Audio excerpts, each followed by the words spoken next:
Liyayikhetha igumgedlela inkosi enkulu uPhumbela isitimela samaMpondo, baba mkhulu mkhulu phakade, amen. Selichazile kakhulu igumgedlela ngazo izinyanga zonyaka, lapho uthola khona abantu abamnyama abazimpumputhe bebungaza belekelela phela izitha zabo lapho zigubha khona ukuqala konyaka wazo, kanye nayo yonke imikhosi yazo izitha zethu njengabo okhisimusi nama-Easter. Kodwa lezi zizwe ezimnyama indlela eziziphukuphuku ngayo azinaki nakunaka ukuthi ezweni lazo kwakwenzakalani ngalezi zinyanga zonyaka, njengoba lezi zizwe ezimnyama zingakwazi ngisho ukukhumbula usuku okwahamba ngalo abazali babo. Ukuba ngalolu suku lokuhamba kwabazali kwenziwe phela umkhuleko, ngoba kusuke kungaziwa ukuthi abazali njengoba bashona bahamba kanjani endleleni yabo.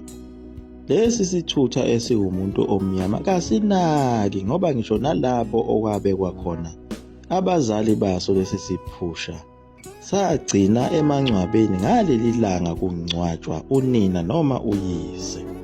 Kwanawo lawo mathuna awanakekelwe, sekwamila izikhotha nezihlahla phezu kwalo ithuna likababa wakhe. Asisakhulumi kwelikamkhulu nelikakhokho, kwanayo lowo khokho akamazi nokuthi wayiphila kanjani, nokuthi wayikhuluma maphi amagama ayiwashiye emndenini wakhe. Kodwa ayikwazi kahle kakhulu yiko phela lokhu okuyinganekwane engekho ebhalwe khona eBhayibhelini yabo oPawuli. Wazi onke amagama akhulunywa nguPawuli, kodwa amagama akhulunywa nguyise akawazi. Nokuthi washiya ethi ikhaya aliphathwe kanjani, akakwazi konke lokho. Kanye nayo imisebenzi eyenzelwa umuntu osuke esedlulile emhlabeni, ukuze phela ayikwazi ukuqhubekela kwelamathongo aze ayohlangana noMvelinqaba, ayenziwanga, njengoba nalo usiko lokugezwa uma ukuthi wayehambe ngengozi uyise alwenziwanga, nalapha alala khona uyise, ukuba kwenziwe phela usiko lokuthi umphefumulo wakhe waziswe ukuthi akasekho enyameni, agoduke aye ekhaya, akwenziwanga. Nakho ukuthi futhi uma washona esasebenza emsebenzini, ukuba kubikelwe phela umoya wakhe ukuthi akasekho enyameni, angabe saqhubeka nako ukugibela amabhasi aye emsebenzini ayophazamisa abantu abasebenzayo, ngoba phela usewumoya, alwenzelwanga lolo siko. Kodwa naye akazenzi lo muntu njengoba eseyisiwula kanjena, wenziwe yizo phela izimishini ezafika kuleli lizwe zafike zazoxova abantu zabakhohlisa. Leyo mission yezimishini isaqhubeka namhlanje ngoba imishini ayikakapheli, mission is not completed. Lokho kusikubona ngako phela izisulu lezi esizibona zisaqhubeka nayo lento esalokhu yaqala ngawo iminyaka yama-1800. Kodwa ukuphumelela akuzange kube khona, kodwa lento ikudoma ingqondo kube sengathi konke kuhamba kahle, njengoba nezingoma ezazihlatshelelwa khona zazisho njalo ukuthi konke kuhamba kahle. Zenzela ukuthi ulale ubuthongo, ungavuki, ungakwazi ukubona ukuthi izinto zonakele kangakanani, njengoba zona izimishini lezi ezaqhamuka nako ukuthi akuyeko kwenzela laba bantu asebadlula emhlabeni imisebenzi yokubacelela nentethelelo kuNkulunkulu ezona ababezenzileyo emhlabeni, nokuba behlanjululwe bevalwe amanxeba nezingozi ababefele kuzo, bephinde futhi bekhunjulwe phela ngosuku abahamba ngalo emhlabeni. Zonke izinto ezinjengalezo zavalwa, kwathiwa nokuthi uze uye kulo lelo thuna ungalibeki. Ingakho-ke sekwaze kwamila isihlahla esikhulu kanye nesikhotha, ilapho sekuhlala khona zonke izinhlobo zezimilamongo zezilwane ezifana nabo otoloshe nemikhovu phezu kwalo ithuna, nale mpungushe ewumuntu omnyama, kanye nayo indlondlo ihlala kulesi sihlahla. Nawo umphefumulo womkhulu wayo impungushe lena uye lona osibangela izingozi lapha emgwaqeni, njengoba phela washayiswa imoto wafela khona, akangalandwa ngosiko lwakhona. Naye uShembe efika kulo lelizwe ezinye zezinto akhuluma kakhulu ngazo, njengoba wathi mayifika endaweni yakhona kwamaphumulo, ilapho abona khona ngamehlo awumoya abantu abaningi ababezingingane befele kuyo le ndawo, kanye nakuyo indawo yaseMandeni, lapho akhuluma khona ukuthi ubona amathambo amaningi kulezi ndawo. Wabe sebuza kubo abantu bendawo ukuthi la mathambo angaka agcwele kulomhlaba kwenziwa yini. Ilapho abantu bendawo babe sebemphendula khona ukuthi kuke kwaba nezimpi eziningi kuyo le ndawo, lapho kwagcina kuphelele abantu abaningi abafela kuzo izintaba zakhona lapha eMandeni nakamaphumulo kuze kuyofika enkandla. Phela kuyo le ndawo yaseMandeni ilapho kwakade kukhona impi yabantwana, uCetshwayo noMbuyazwe. Phakathi kwawo amabutho awo amabili, elikaCetshwayo amamboza noma uthulwane, elikaMbuyazwe kwakuyizo izigqoza ezahlulwa kulempi ezagcina sezibalekele khona eNatali, ezagcina futhi seziphenduke wona amadube esandlwana. Aphenduka izitha ezinkulu zakhe uZulu, njengoba phela uCetshwayo wayewatitinyile kanzima. Abanye baphelela kuyo lempi eyaqala ukududulana khona kwaSithebe, abanye bagcine behambe nalo uThukela, abanye baba zingingane amathambo abo asala kuzo zonke izintaba namagquma akhona lapha eMandeni. Akekho wazikhathaza ngokulanda lawo mathambo, yiwo-ke lawo ayesebonwa uye uShembe kule ndawo. Kanye nakhona eGingindlovu, ilapho kwakusaqhubeka khona impi yasesandlwana eyayingo-1879. eGingindlovu yayibambene ngawo umhla ka-2 April, yaze yafika eShowe ngomhla ka-3 April, lapho kwakuvinjwa khona amangisi esedla lubi efuna phela ukuyofinyelela esigodlweni sakhona oLundi, lapho azafinyelela khona ngomhla ka-4 July 1879, lapho afika bhubhisa, shaya mbuza shaya nkomo, abulala salukazi, abulala ngane, washiswa nawo wonke amasimu akwaZulu. Nayo inkosi uCetshwayo ilapho yashushumbiswa khona, waze wayocasha ehlathini. Wabuye waphuma ehlathini eseyocashiswa kuwo umuzi wakwaMbuyisa, lapho agcine sebanjwe khona ngamangisi. Zonke lezi insuku ezibuhlungu kangaka zakho ukugqilazwa kwabo abantu abamnyama abanendaba nazo, kodwa baye bedabukele umuntu abangamazi abathi wayehlatshwa njengemvana.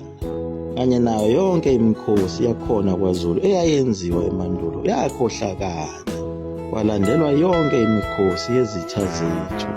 Lento ifana ngqo nokuthi uyeke ukukhumbula usuku lapho uNkulunkulu akulethela ngalo abazali bakho emhlabeni abakuzalayo, nosuku futhi uNkulunkulu lapho abathatha khona abazali bakho emhlabeni. Esikhundleni salokho uzokhumbula usuku owazalwa ngalo lo muntu owadubula abazali bakho, ulibungaze lolu suku, uphinde uhloniphe kakhulu usuku ashona ngalo lo muntu owabulala abazali bakho ngalo. Uhlangane nawo umndeni wombulali nibungaza usuku lokuzalwa kwesigebengu esabulala uyihlo. Lezi zitha zabantu abamnyama zazihlakaniphe kakhulu ngoba phela ngawo 1879 January uSir Berkeley Frere ingisi elikhulu okuyilona phela lalihlomisa yona lempi yasesandlwana liphushela ukuthi ibe ngawo uJanuary uze kuzophazamiseka umkhosi omkhulu kaNkulunkulu, umkhosi wokweshwama ozoba ngawo uJanuary. Njengoba like lachaza iGumgedlela ngalo ikhalende lakhona lapha kwelasemzansi labantu abamnyama, ikhalende likaNkulunkulu, njengoba unyaka wabo abantu uqala ngayo inyanga kaMandulo, lapho besuke beqala belima emasimi bendulelisa. Ulandele inyanga yesibili uMfumfu kuze esithathu uLwezi noZibandlela inyanga yesine. Uma singana inyanga yesihlanu lapho abantu basuke sebesingana khona emasimini, besinga nakho ukudla osekuvuthiwe ukuze kuvunwe konke kuyiswe komkhulu kuyobongwa uNkulunkulu ngesivuno esihle sonyaka, lapho inkosi eyonyathela khona iswela lothi lingapatshaka, kukhuzwa ingcwele, kubongelwa naso isizwe ukuthi sesizodla ukudla okusha ngemvume yakhe uBayede, okuyiyena oxhumanisa isizwe sakhe noNkulunkulu, njengoba babecelile abantu emandulo ukuthi bacela ukuba nenkosi okuyiyona ezoba umxhumanisi wesizwe noNkulunkulu. Kodwa izitha zethu zazihlakaniphe kakhulu ngoba zazenzela ukuthi kube khona lempi ukuze izophazamiseka lo mkhosi omkhulu kaNkulunkulu. Icebo lawo amaNgisi lasebenza kahle kakhulu, njengoba kwagcina kungasavunwanga lokhu kudla. Abantu babulawa indlala, bathi beya empini belambile, njengoba nawo amabutho ngelanga lokuqala lempi yaseSandlwana ayicashe kuwo ummbila, esalindele phela ukuthi kuze kuse kube nokukhanya bese izinduna ezinkulu zihlomisa impi. AmaNgisi ayesenze ucwaningo olukhulu ngabo abantu bakwaZulu. Ulwazi oluningi ayelithole kuwo amadube eSandlwana ayebaleke khona kwaZulu, lapho ayefuna khona izimfihlo zakwaZulu ukuthi kungani bebeyisizwe esinamandla kangaka. Yilapho amadube eSandlwana aveza khona ukuthi abantu bakwaZulu badumisa uNkulunkulu okuthiwa ngumvelinqangi, umenzi wezulu nomhlaba, uye lona onika laba bantu amandla, futhi bamenzela nemigubho ethile yakhe umvelinqangi lona. uSir Berkeley Frere ezinye zezinto ayelwa ngazo kakhulu ukuthi aziqedwe kwaZulu le mikhosi namasiko akhona, enzela ukuthi isizwe sakwaZulu uNkulunkulu asilahle, njengoba wayelwa kakhulu futhi esho nokusho ukuthi ufuna kungene izimishini kule ndawo yakwaZulu, njengoba khona eNatali izimishini zasizithe chithi saka.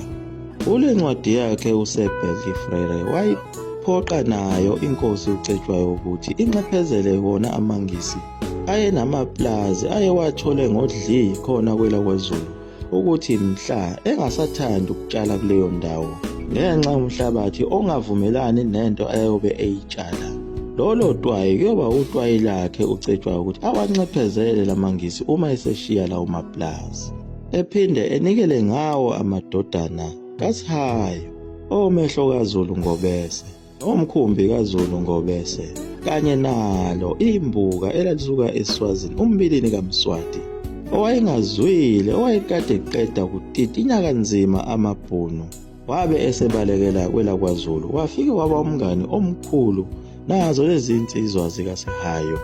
Wayekhona futhi ngalesi sikhathi kubulawa amakhosikazi enkosi uSihayo. Kwakulishinga umbilini kaMswati, wayefuneka kanzima kakhulu, ethi amaNgisi afuna ukuzijezisela yena. Kodwa uCetshwayo wanqaba nazo zonke lezi mfuno ezazifunwa yilamaNgisi, okuyikona kwaholela ukuthi kuze kuyiwe kulempi yaseSandlwana ngayo lenyanga kaJanuwari, lena thina esisuke sigubha ngayo sithi unyaka wethu wokuqala. Silekelela zona izitha zethu ukuba zidumise uNkulunkulu wabo oyisithixo esinobuso obubili, bephinde bejabulele nakho ukuthi impi yabo yaseSandlwana eyaba ngawo inyanga kaJanuwari yaba yimpumelelo enkulu kuwo amaNgisi, agcina enqobile. Ziningi izinyanga zonyaka lapho esisuke sigubha khona imikhosi yezitha zethu, sikhohlwe ukuthi kwakwenzakalani kuzo lezi nyanga lapha ezweni lakithi kwaZulu, lapho kwafa khona obabamkhulu bethu abagcine bedliwa amanqe nezimpisi zasendle. Belelwa mina nawe ukuthi sikhululeke kulelizwe lethu, umhlaba wethu ungadliwa ngamaNgisi namabhunu. Kodwa ngenxa yabo ubuthutha bethu asiyinakile yonke lento, njengoba abamhlophe basitshela ukuthi la maqhawe ngokhokho bethu angamadimoni. Makunjalo phela kusho ukuthi idimoni iyona ingelosi enhle, njengoba bancamela ukufa befela mina nawe ukuba sizuze umhlaba lona esasihleli kuwo namanje, noma usuyisiqeshana kodwa benza umsebenzi omkhulu, benzela izizukulwane. Kodwa simi ngalo igama elilodwa elithi wayehlatshwa njengemvana, sizwe ngazo izitha zethu. Liyaguqa lapho kumbhedlela mzulu amafutha omkhufudu into mnesuka phakathi ami.